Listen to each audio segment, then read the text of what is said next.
bully, maka coba untuk menarik nafas lebih santai. Karena sifat dari tahun Ciong atau kelas ini bersifat sementara.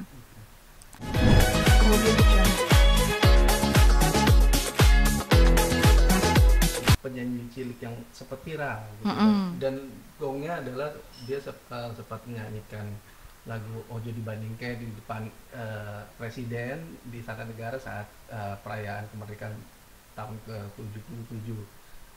Nah, Farel ini muncul lagi nih Bu gitu. Nah, jadi kayak bisa dibilang apakah memang di tahun ular kayu ini kemunculan Farel Prayoga di tahun 2025 ini akan membawa hoki untuk dia atau sebaliknya? Oke. Nah, kalau untuk Farel Prayoga ini, kalau setelah kita masukkan data tempat dan tanggal lahirnya tanpa jam ya, jadi kita analisis asumsi tanpa jam. Tetapi setelah kita melihat perjalanan hidupnya si Farel, elemen bagusnya itu adalah air, kayu, dan api. Api setengah bagus, setengah jelek. Nah, di tahun ular kayu, elemen yang datang adalah si kayu dan si ular. Ular ini berelemen api, jadi kayu dan api. Nah, kayunya ini bagus untuk si Farel, dalam arti dia punya potensi untuk mendapatkan uang. Jadi itu adalah kelebihan dari si kayunya, akan mendatangkan uang buat si Farel. Tetapi untuk si ularnya, elemen api ini, karena setengah bagus. Kenapa setengah bagus? Karena pertama, si elemen api ini akan membuat Farel menjadi seseorang yang berdaya juang tinggi, bekerja sangat keras. Gitu. Ada setiap orang pasti punya tahun-tahun di mana dia akan berjuang, bertekad untuk bekerja lebih keras. Tetapi bekerja keras ini dibarengi dengan potensi sakit. Jadi bisa aja kecapean. Seperti itu. Tapi bisa juga si ular ini membuat si Farel ini terkena ciong atau clash. Karena setelah kita analisis, tahun kelahirannya adalah di Sio Macan. Ular dan macan itu ada ketidakharmonisan. Kayak gitu ya. Jadi ada, kita sebutnya kena ciong. Atau kita kena clash. Seperti itu. Nah, pada saat terkena clash atau ciong, biasanya ada beberapa kemungkinan yang bisa terjadi. Tapi pada umumnya adalah terjadi perubahan dalam hidup gitu ya, ada ketidaknyamanan memaksa Farel untuk berubah. Nah, saya tidak tahu berubahnya dalam seperti bagaimana, tetapi antara Farel mau berubah karirnya atau dia mau berubah menjadi lebih baik. Jadi ada kegiatan yang dia ubah sehari-hari. Seperti itu. Misalnya dia dulu biasanya menyanyi, kemudian dia akan mencoba tempat ranah yang lain, misalnya berakting atau menari dan lain sebagainya. Kemudian bisa juga dia mempelajari hal yang baru, yang dimana pada saat mempelajari itu akan membuat dia stres. Bisa seperti itu ya. Jadi di tahun ular kayu, apakah si Farel akan bagus? Setengah bagus gitu. Duit tetap ada, tetapi karena kelas atau ciong ini membuat kalau kita sendiri terkena kelas atau ciong, biasanya lebih sibuk, banyak yang harus diurus ya kan. Terus kemudian kadang juga bisa ada bully gitu, tekanan kayak gitu, misalnya dari mungkin fans yang kurang suka, atau mungkin dia ada melakukan kesalahan, akhirnya dibully lah, atau kita disebutnya dibuat jelek reputasinya kayak gitu. Nah, saran saya di tahun dimana terkena ciong gitu ya, terutama di 2025 buat Farel di semester kedua berarti Juli ke atas, saya sarankan adalah bila ada yang bully, maka coba untuk menarik nafas lebih santai. Karena sifat dari tahun ciong atau kelas ini bersifat sementara. Otomatis kalau tidak mau dikritik, kita mencegah untuk tidak dikritik dong. Jadi jangan melakukan kesalahan-kesalahan bodoh. Jadi jangan mencari konflik dengan orang gitu ya. Misalnya ada orang mau cari ribut nih, atau netizen yang ada yang tidak suka sama si Farel. Nah, si Farelnya juga jangan meladeni. Jangan ikutan sampai berantem dan lain sebagainya, karena itu akan mencoreng reputasi dia. Jadi di tahun ular kayu, Farel perlu menjaga reputasi. Ya, dengan bermain aman dulu, kemudian jangan berkonflik dengan orang, kemudian karena berhubungan dengan bisa sakit, berarti pada saat bekerja, berusaha, jangan lupa menjaga kesehatan. Biasanya kurang istirahat, kecapean, nah itu yang bisa terjadi. Dan tahun kayu itu adalah tahun dimana uang bisa datang pada Farel. Nah, biasanya nyari uang plus kerja keras, biasa makin semangat lagi gitu kan. Mungkin istilahnya jobnya bisa dapat, tapi tenaganya kurang, kesehatannya kurang. Jadi perlu menjaga kesehatan. Nah, saran saya buat Farel itu kayak gitu.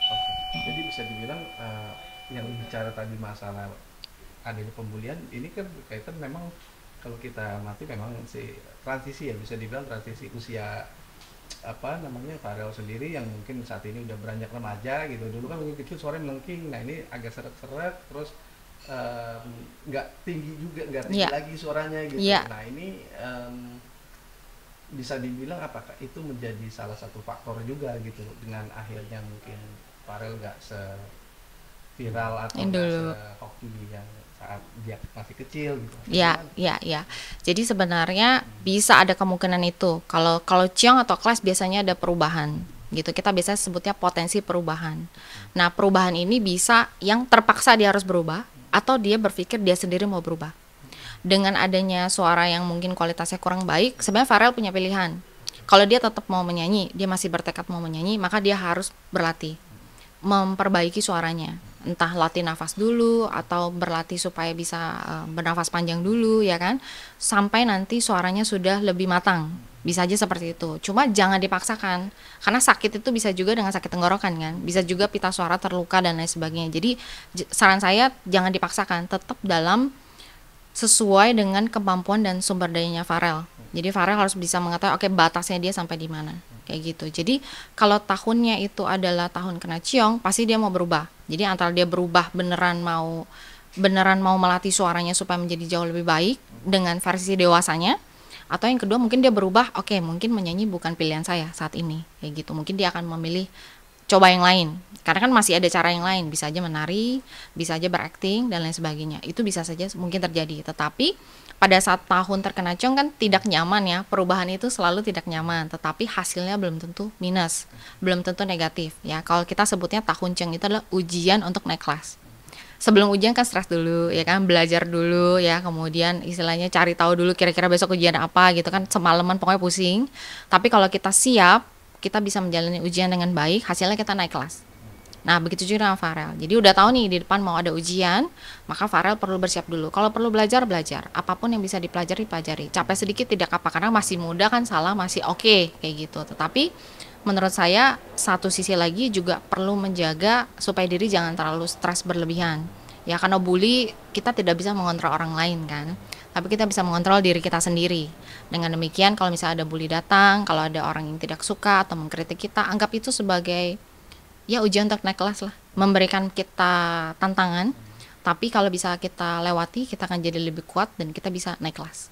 Begitu. Jadi artinya masih bisa ya, ada harapan untuk si Farel bangkit atau hoki lagi di tahun ular kayu ini? Masih, jawabannya masih ada, karena uang juga masih ada, kemudian si ularnya juga itu setengah bagus, tidak sepenuhnya jelek, membuat dia akan lebih berjuang, dia tidak akan mudah menyerah. Tetapi kadang kesehatan, problemnya batas dirinya itu di kesehatannya dia, kayak gitu. Jadi tetap masih ada harapan. Saya rasa tidak ada orang yang hokinya 100% sempurna. Tiap tahun lancar, tiap tahun bagus, nggak pernah sakit, tuh nggak mungkin. Pasti ada ups and down. Nah, kalau misalnya untuk Farel ini kan menemukan setengah bagus ya. Jadi agak bisa bagus, bisa jelek juga ya kan. Ada setengah bagus, setengah jelek seperti yang tadi sebutkan tadi. Maka kita bisa optimalkan yang bagusnya dan bisa antisipasi yang jeleknya. Seperti itu. Oke, terakhir di Trans 7 terus diangkat diajak main bareng gitu, satu set sama Sule dan kawan-kawan, akhirnya sukses di 2012 sampai beberapa tahun ke depan gitu. Dan beberapa tahun belakang ini mulai meredup gitu namanya, terus karirnya juga lumayan gak kesorot lagi segala macam. Bahkan kemarin terakhir itu sempat ikut caleg tapi gagal. Betul. Nah, baru-baru belakangan ini, baru kemarin ini, baru minggu lalu dikabarkan si Dede menjadi waiters di sebuah restoran gitu. Nah, untuk Dede sendiri, peruntungannya sendiri di tahun ular kayu ini akan seperti apa? Oke, kalau untuk Dede Sunandar sendiri, setelah kita menganalisis data tempat dan tanggal lahirnya ya, tanpa jam ya, jadi asumsi tanpa jam, memang Dede ini mengalami tahun yang cukup sulit sejak tahun 2022 pertengahan gitu ya. Jadi dari Juli 2022 sampai sebenarnya masih akan berlanjut sampai nanti tahun kuda api, kurang lebih 2026. Biasanya nggak langsung, biasanya udah sampai 2027 semester pertama kayak gitu ya. Jadi hoki orang kan tidak ada yang sempurna, tidak ada yang beruntung terus-terusan atau sial terus-terusan, tuh tidak ada. Tetapi memang orang itu ada siklusnya. Jadi kalau siklus ketemu tahun yang bagus, dia akan bagus, cepat melesat. Kemudian kalau ketemu tahun yang kurang bagus, maka sebenarnya dia perlu antisipasi dan bermain aman. Sebenarnya seperti itu. Nah, kalau si Dede sendiri dari peruntungan 10 tahunnya, jadi kalau dalam astrologi Chinese astrology atau astrologi Tionghoa kita sebenarnya Pazi, dari tempat, tanggal, dan jam lahir ada keluar satu chart lahirnya, peta lahirnya. Ada yang disebut peruntungan 10 tahunan, peruntungan besar, dan ada yang disebut dengan peruntungan tahunan. Oke, peruntungan besarnya masih bagus, masih ada potensi untuk terkenal, dikenal, ya kan. Saya nggak ngomongin uang ya, tapi saya ngomongin ada dikenal, kayak gitu ya. Reputasi masih ada, masih bisa dikenal, tetapi ketemu tahun-tahun yang kurang bagus. Yang seperti tadi saya bilang, dari Juli 2022 sampai sekarang masih terus berlanjut.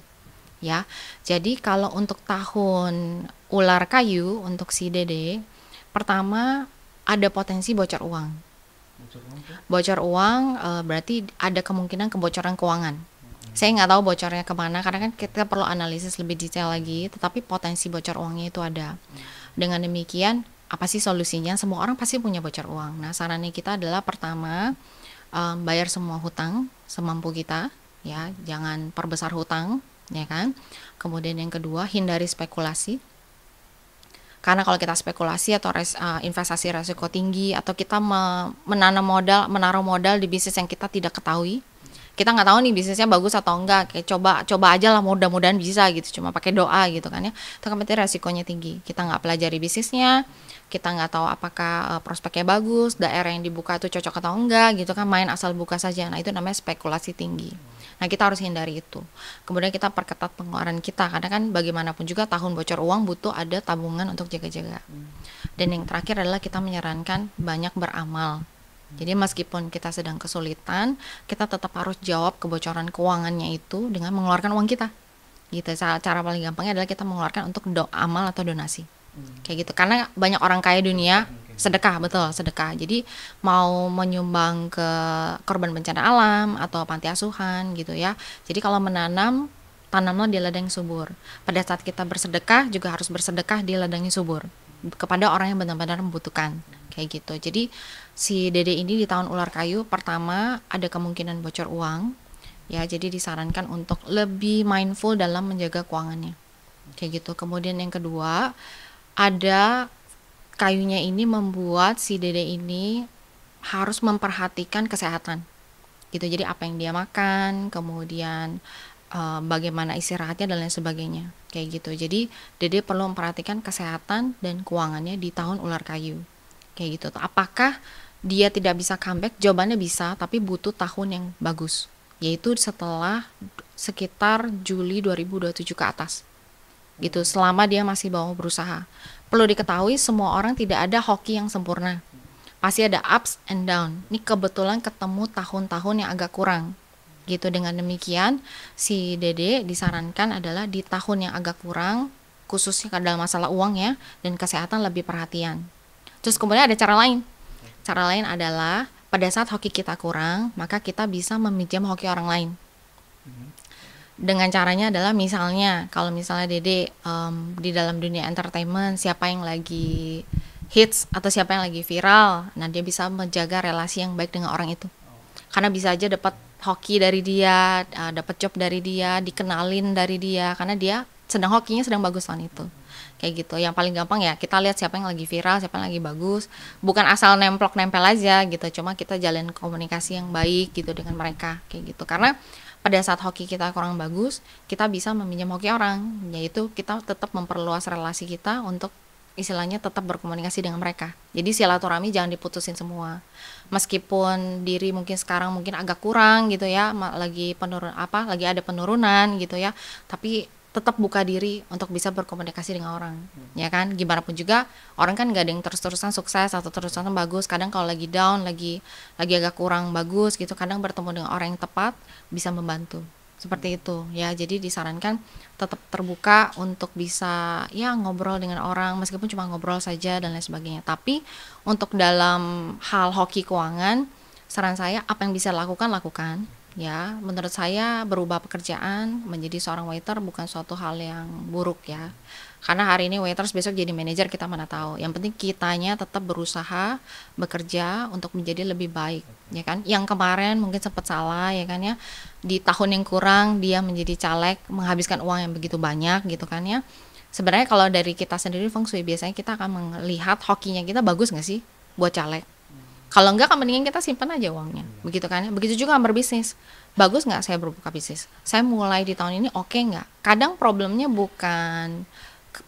tuh bukan masalah kompetensi atau apa, pas di tahun yang kurang bagus.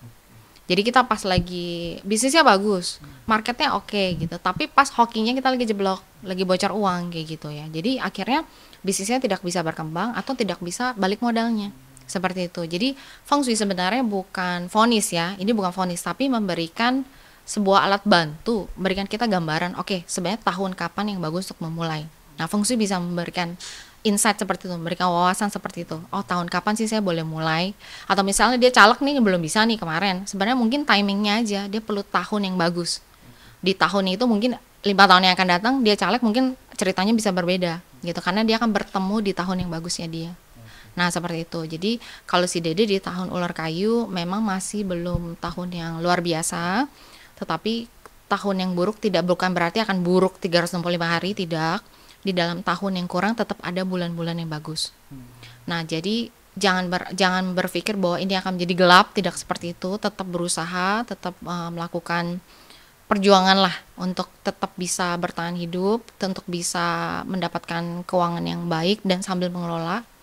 Yang penting perhatikan keuangan dan kesehatan di tahun ini. Itu dulu. But step by step ya tetap jaga silaturahmi, kan kita mana tahu nanti di masa yang akan datang di kontak lagi atau kita mendapatkan job lagi dan bisa menjadi seseorang yang hits lagi atau viral lagi, tetap masih bisa. Kalau dari peruntungan 10 tahunannya Dede Sonaran ini masih bisa mencapai itu, cuma menunggu momen yang tepat, menunggu tahun yang lebih bagus buat dia. Seperti itu. Setelah tahun 2000 sekitar 2027, Juli 2027 ke atas akan jauh lebih baik. Dan sebelum itu berarti harus banyak menanam. Jadi panennya nanti. Jadi banyak nanam dulu, nanam relasi dengan teman, teman-teman di dunia hiburan, teman-teman di dunia media gitu ya. Jangan melakukan perbuatan bodoh yang membuat reputasi kita tercoreng ya kan. Kemudian jaga kesehatan kita, karena kalau hoki datang tapi kitanya sakit, tetap kita nggak bisa raih seperti itu. Jadi memang tahun-tahun di mana Dede perlu istilahnya apa ya, mungkin kita sebutnya cari aman dulu. Kita ikat tali pinggangnya lebih ketat dulu gitu, sampai kita nanam dulu, usaha dulu, sampai nanti tahunnya tiba, kesempatan datang kita udah ready. Seperti itu. Oke, mantap. Sip ya.